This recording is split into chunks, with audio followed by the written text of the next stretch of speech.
About 650 million children and women alive today were married before the age of 18. That's roughly 17% of the global female population. Married teenage girls are often physically abused, and their lives of chores and childbearing perpetuate century-old cycles of gender inequality in their communities. According to UNICEF, ending child marriage is pivotal to improving global health, eliminating poverty, and expanding human rights. In a year-long project, Voice of America set out to meet child brides from Albania to America, Nigeria to Tanzania, putting faces and voices to a practice that the United Nations is trying to eliminate by the year 2030. Hello, I'm Auriane Itangishaka, along with my colleague Ayen Bior. Today on Our Voices, we hear directly from women and girls who faced limited options, forcing many of them to marry before they finished school and before they came of age. They allowed VOA cameras to capture their lives. VOA journalists around the globe focused on the worth of a girl, looking to reveal how a young bride is valued by two families, the one she leaves behind and the one she joins, and the cost to the girl herself of marriage before adulthood. To solicit global views during the reporting process, VOA news teams and affiliates reporting in 12 languages posted short videos on Facebook and Instagram of girls and women talking about their experience as brides and young mothers. These clips received millions of views and thousands of comments, from tearful emojis to arguments for and against child marriage that are steeped in faith, money, culture, power, sexism, and love. You can view all the stories on the VOA website at voanews.com, and we'll share some of their stories with you today. We start with a young woman from Pakistan. Meet Kubra. She was married at 13 to a man her parents chose. Here's her story.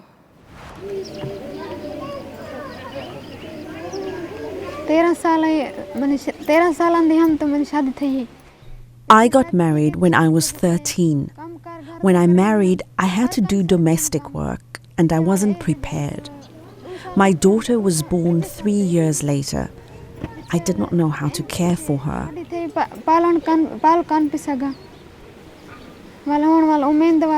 Now I'm pregnant again. How would I care for both children? I'm too weak. And then I have housework too.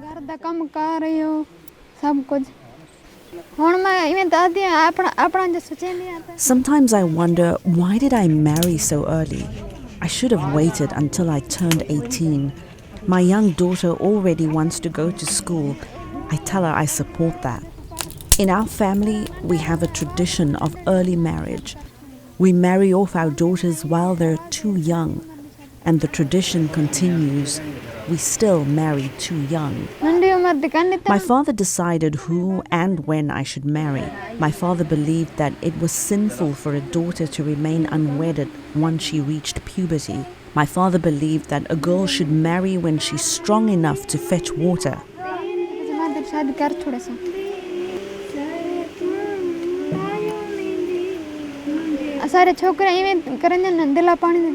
Before marriage, I could decide whether to do housework, or my parents would tell me. I used to sit. I used to be free.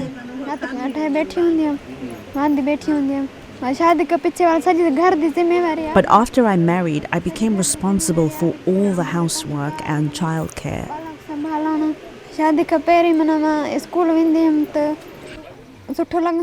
Before marriage, I used to go to school. I liked it. I still desire an education.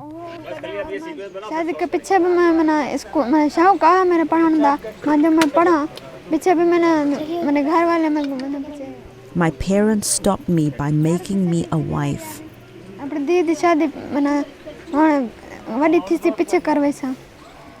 I won't let my daughter marry until she is old enough. If she was responsible for a household like me, how could she pursue an education? It's unfortunate that she regrets to not having just a few years to be able to just go to school. And we know that school is vitally important. Girls who stay in school, especially through the secondary level, not only marry older, they have a chance to develop skills, knowledge, and the capacity to shape and control their lives. The likelihood of a girl marrying before 18 falls by at least 5% points for every year of secondary school she completes, according to the World Bank. But in every nation, girls drop out of school. Parents, often lacking education themselves, find it difficult to defy a generation of social norms, even if they see value in education. Orkida from Albania married at 14 because she saw no other choice. Her sister needed surgery, and marriage would give her the resources to help.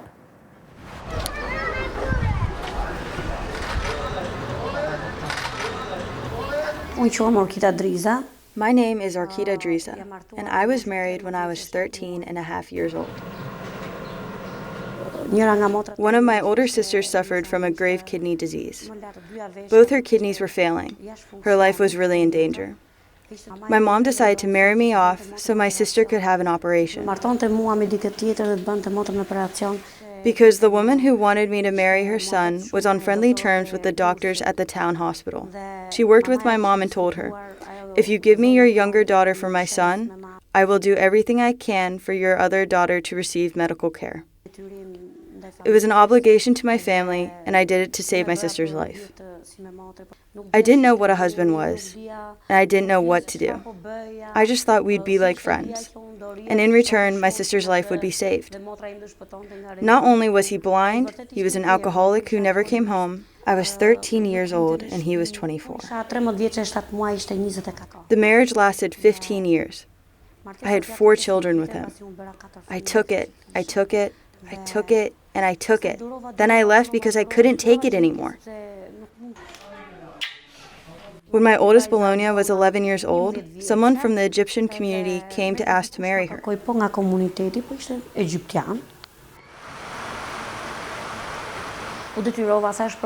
I had no other way. I thought, whatever God has in store for me, even sleeping in the streets, at least my daughter would have shelter.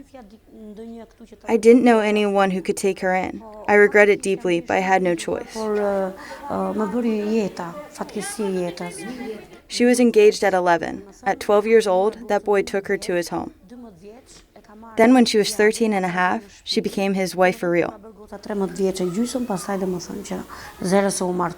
My daughter has a good life with him. He doesn't drink. He doesn't keep bad company. He takes care of his family. He takes care of my daughter and their kids. At this stage of my life, I don't need a husband anymore.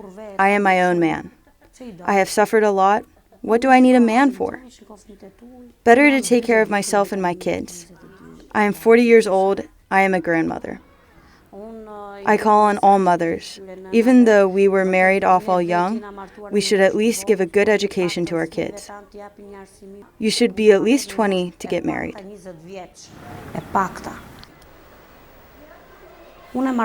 I married my daughter off because we had no place to live. Where could I keep her? If I was in the house with her, if I had my own house like now, of course I would have sent her to school. She would have not needed to marry at 11, 12, or 13. She could have been educated, found a job, or learned a trade. I also would have helped her so that my child would be someone. You know, Orkida's story really highlights the complexities of child marriage. She was married young, and then her daughter also married at 12 years old for the same reasons almost. And now 2 generations. She's a grandmother at 40. Right, exactly. Well, when we come back, we'll bring you more from women who had no choice but to marry, and from some women who fought to avoid that outcome.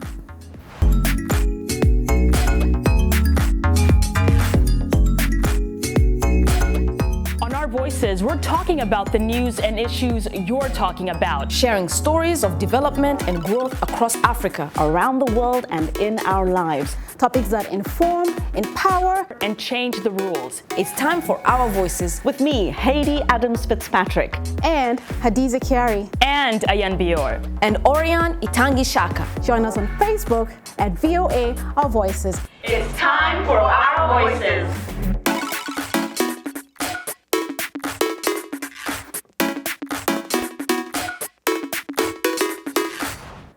You're with Our Voices. Welcome back. Early marriage doesn't happen in only one region or in one religion. The U.S. state of Missouri raised its minimum legal age for marriage to 16 just last year. Couples from neighboring states have long crossed into the Midwestern states to marry, often because the girl was pregnant and the baby's father feared prison for statutory rape. Our next story is from an American girl who lives in the state of Tennessee. At the age of 14, Katie started hanging out with her neighbor. When she became pregnant, underage, she married the baby's father. Okay, Kathleen Burns. I live in Dyersburg, Tennessee. I work all the time, take care of my baby and the husband, hang out with my buddies. That's about it. Well, I met him about when I was like 13, 14. They lived next door to me and hung out with his family and his friend or his sisters, and I don't know, we just kind of started becoming friends, and I got attached to him. I had probably a little crush, you know what I'm saying? And he couldn't never keep a girlfriend because they didn't like me being around them. So one thing after another, after a few years, we just kind of ended up together. I got pregnant underage, and that was kind of what had us go ahead and get married so I wouldn't send him to jail. A lot of people looked down on him for it and stuff. That's kind of why he didn't want to do this at first, you know, but like I told him, I don't care what anybody thinks. I love him, you know. It is what it is. I mean, we're like any other marriage couple. We've had our problems. I mean, we split up. I went and stayed with them for a little bit, but we just know we want to live with each other. We want to be with each other, you know what I mean? So we work through our problems. I couldn't live without them. My mom was against it. She was like, you know, y'all shouldn't have done it. You can take your consequences for it. Me and my mom ended up having a lot of problems, you know. But she stuck by me through everything, so I love that woman to death. Head cook at Neil's Barbecue. I just kind of stuck around, you know, stayed, unlike everybody else, and he just kept moving me up, giving me raises, so I stayed there. I did not graduate. After I had Zena, it got hard to get a babysitter and stuff, needed money. Candace got me the job, I just dropped out. And they kind of just let me slip through the cracks. I made it to 11th grade. I had one more year and should have finished it out, honestly. I regret that every day. Eventually I'll get my GED, but growing up life is really hard, so you know. Well, before I married, honestly, I was a kid, so there was really no bills. I don't really miss nothing about it except just having to grow up and do the adult thing, man. It's hard. It is hard, but other than that, I don't really miss nothing, you know. I'm fine with how everything turned out with me. Zena, my little girl, she is my pride and joy, and I will do everything to take care of her and protect her, so. My mama always asked me if I would let her get with somebody older. No, I probably won't, because, you know, we did have a lot of issues through it put me through a lot, mentally and physically, and I would not let my daughter do that. Probably marrying young, yeah, no, it'd be a no. Just because I know where I'm at right now from making them decisions. I don't know, I mean, I should have waited. I truly believe that. I should have waited, but things came up. I should have waited on having the baby, you know, because you really do need to be 18, in my opinion. You need to be grown up. You need to have your childhood. I lost all of my childhood. I do regret, you know, not finishing school, growing up way too fast. You know, that's just stuff you shouldn't do when you're a kid, honestly. I see that all now. I didn't see it then, though, so, and you can't change it. You know, this shows that child marriage doesn't just happen in third world countries. They also happen in the West. That's right, as most people would think it's only third world countries, but yeah, we see that even in America. The leading cause of death for girls aged 15 to 19 are complications from pregnancy and giving birth, according to the World Health Organization. Babies born to girls younger than 18 also have higher risk of death. Khadija from Nigeria had difficulties with her first pregnancy. She was married at 13 and had 3 children in 8 years.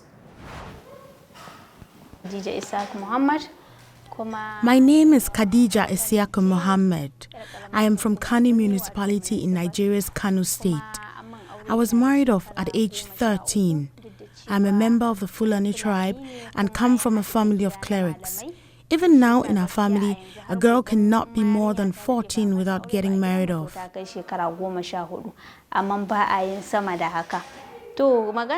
Yes, I can say it was an arranged marriage because at the time I could not differentiate between love and hate. I don't know what love is. His family didn't follow our marriage customs, except they provided a dowry and wedding gifts. I had not begun menstruating when I married. I started in my husband's house. I suffered a lot during childbirth because I was young at the time.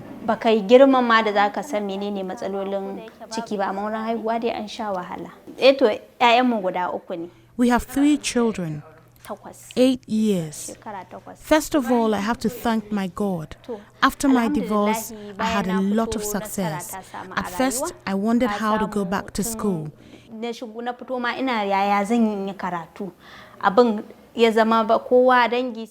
Even though everyone in my family opposed it, they wanted me to marry again. Then I sold all my property to pay for my studies. I studied mass communication because I loved journalism. Yeah, that's definitely tough. 3 kids in 8 years. For anyone, but especially a 13-year-old girl. That's right. That's right.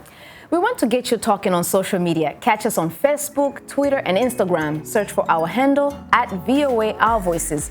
We've got video and updates. Be sure to share our pages with your friends. Also, don't forget to use the hashtag VOA Our Voices. We're on WhatsApp too. Send us your messages and videos. Our number is on your screen, so reach out to us and add your voice to the discussion. When we come back, we'll hear from a young woman who took her future in her own hands. That's coming up after the break.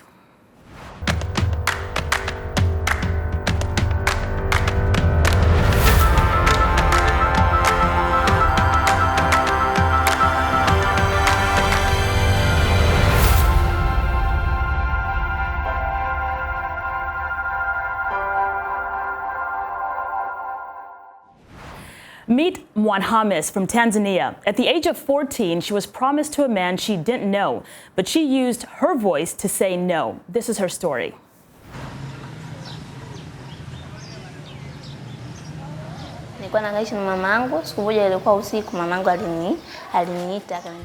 One night, my mother told me someone wanted a domestic worker. I told her I didn't want to do any type of domestic work.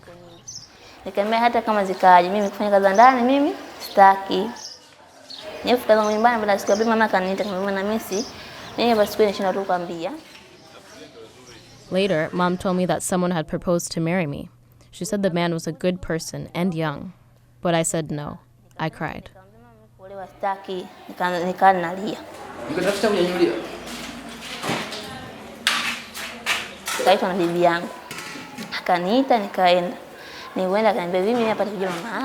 My grandmother told me she had tried to dissuade my mom from marrying me off, saying that at 14 I was too young. My grandmother said I should go to a boarding school for religious studies.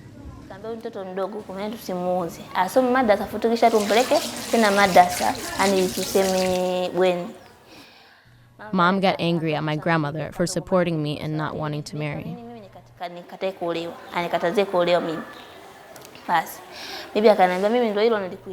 It was clear that my mom was ready to give me away in marriage. I cried for days.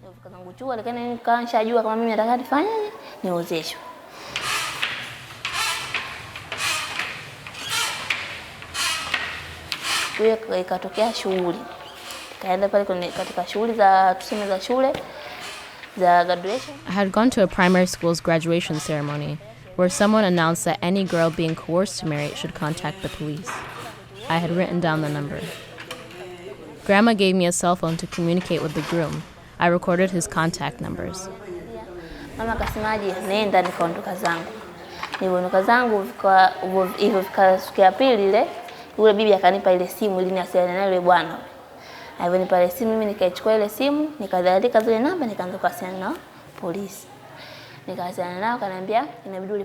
called the police, who asked for the groom's name and the marriage date. My mom wouldn't give me the wedding date or groom's name. She told me it was none of my business. The night before the wedding, a local official came to our house to ask whether I wanted to marry. When I said no, he halted the ceremony. Nikamwambia ndio. Akaniambiaje, sisi tumepata taarifa kutoka kituoni kama wewe unataka kuolewa. Kweli wewe? Nikamwambia kweli. Kwa mwenyewe nikamwambia mimi sitaki kuolewa. Basi mwenyekiti tena akatumwa aende kule eneo la tukio.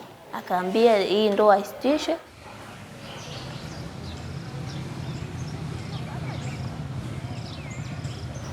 Na nikaendelea kusoma ile. I began to study textiles at a center.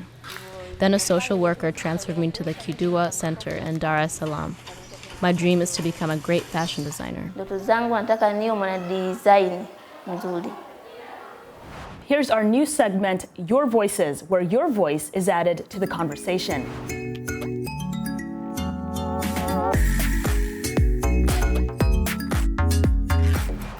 We also introduce you to Rebecca Gyumi. She's the founder and executive director at Msichana Initiative, a Tanzanian civil society organization which aims to empower girls. At age 25, Rebecca challenged the constitutionality of Section 13 and 17 of the Law of Marriage Act of 1971 that allowed girls to marry at age 14 and 15 where there is parental consent or the court's sanction. She won the case before the High Court of Tanzania in 2016. She's using her voice to say. Child marriage in particular was one issue that really frustrated me a lot of time because I was part of different advocacy meetings that would discuss about, how we are going to ensure that minimum age of marriage in our country is 18. I saw little progress. I asked myself, what can I do as a lawyer now and as a young person that I feel my voice is something that I can actually lend in this movement, and that's where even the petition came about. In my country, Tanzania, 2 girls out of 5 girls are married before their 18th birthday. For us, we always said as citizens of Tanzania, under our constitution, it's actually our right to challenge laws that we feel infringe some sections in our constitution, specifically articles on the basic human rights. At the end, when we won the litigation, it was actually a victory for our country. Finally, we are able to say girls below 18 years of age will not marry. So that was Rebecca's fight. What sorts of norms and practices are in your country around early marriage? What age is the appropriate age for girls to marry? This is what some of you had to say. A child is a person, and at that childhood, it doesn't have that ability to choose or know everything about life. But when we take advantage on the innocence, on the lack of education of that child, I think we are not doing that person good as a human being first and as a woman. A woman, because a woman should be really fulfilled in his marriage role rather than just be given to someone by force. Right from when kids were born and you give birth to a girl, they believe that a girl was the one supposed to be married off and to bring in a lot of money for the family or a lot of property for the family. So many parents don't really take time off to educate girls because they know eventually it will be a waste of time because the girl will simply get married off. So it's a mindset, a patriarchal mindset that has hindered progress in so many occasions, especially for women and girls. So if we can focus more on educating girls and changing the mindsets of both men and women in communities on how they look and how they perceive the young girl, I think we can reduce child marriages. Well, now it's time for our Women to Watch segment, where we highlight everyday women making noticeable impact across the continent and in the diaspora. They're challenging the way we think, daring us to chase our dreams without fear, and encouraging us to use our voices.